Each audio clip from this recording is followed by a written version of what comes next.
Published 2022 Est. The 8th of November 2017. Updated 2023 Est. The 8th of November 2017. Whereas she demanded MPs when Priti Patel was summoned to the Commons on Tuesday afternoon to explain her extraordinary summer holiday in Israel. She is currently in the air, replied her deputy Alistair Burt as he began the delicate task of explaining why his boss had held 12 unauthorized meetings with Israeli officials, including Prime Minister Benjamin Netanyahu, during a family holiday in August.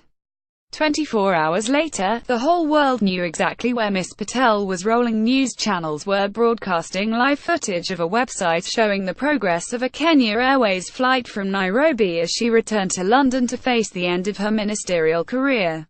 Priti Patel was taken away from Downing Street from the back gates after resigning from the government tonight. Downing Street published the exchange of letters between Ms. Patel and Mrs. May tonight. At one point almost 25,000 people had logged onto the Flightradar24 airline tracking website to follow the progress of flight KQ100 as Ms. Patel made the 8.5-hour journey home. Shortly after 3 p.m., the Boeing 787 Dreamliner landed and grainy footage showed the diminutive International Development Secretary leaving the jet. Ms. Patel was still afforded a VIP greeting at a rainy Heathrow, however. While her fellow passengers headed for passport control and baggage reclaim, she was given an umbrella escort to a waiting courtesy car. This whisked her to the other side of Terminal 4, where a ministerial limousine was also waiting. The sleek Ford moved out of the airport and, almost immediately, Ms. Patel's WhatsApp social media profile sparked back into life, starved as it had been of any Wi-Fi service during the flight back to London. Ms. Patel entered the famous building by the back door shortly after 6 p.m. before the fateful talk with Mrs. May. Theresa May, pictured arriving in Downing Street tonight after her regular aunt with the Queen, has summoned Ms. Patel for showdown talks. A BBC helicopter hovered over her car as it headed down the A4 into London.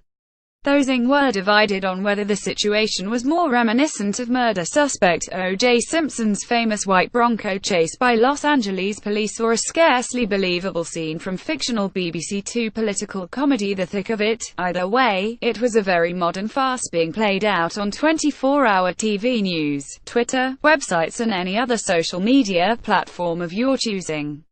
Ms. Patel had been ordered home on Tuesday night after Downing Street discovered she had been less than frank with the Prime Minister during a face-to-face meeting in Number 10 on Monday, where she was supposed to provide disclosure about her clandestine talks with senior Israelis.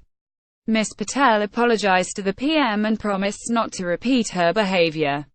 She also promised she had revealed everything. On that basis, Number 10 had, through gritted teeth, gone out to publicly defend her, despite her flagrant breaches of both the Ministerial Code, which governs the conduct of ministers, and basic diplomatic protocol. The plane carrying Ms. Patel arrived back in London from Nairobi at around 3 p.m. today. So there was cold fury in Number 10 on Tuesday evening when officials discovered that Ms. Patel had failed to mention a further secret meeting with Israel's Public Security Minister Gilad Erdan in London on September 7. The first thought was to sack Ms. Patel on the spot, even though she was more than 4,000 miles away in Kenya. But when Theresa May's Chief of Staff Gavin Barwell telephoned her, she blustered, I can explain.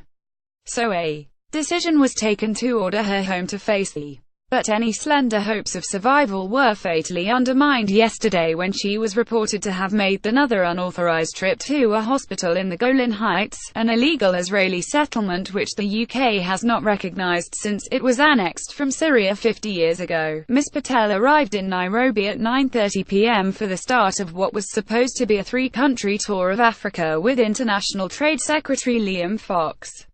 Instead, after a sleepless night in the grand surroundings of the British High Commissioner's residence in the Kenyan capital, Ms. Patel caught the first flight home. Ms. Patel was driven away through the gates after drawing a line under her time as a minister. We know now that she spent at least part of her business-class journey composing her resignation statement.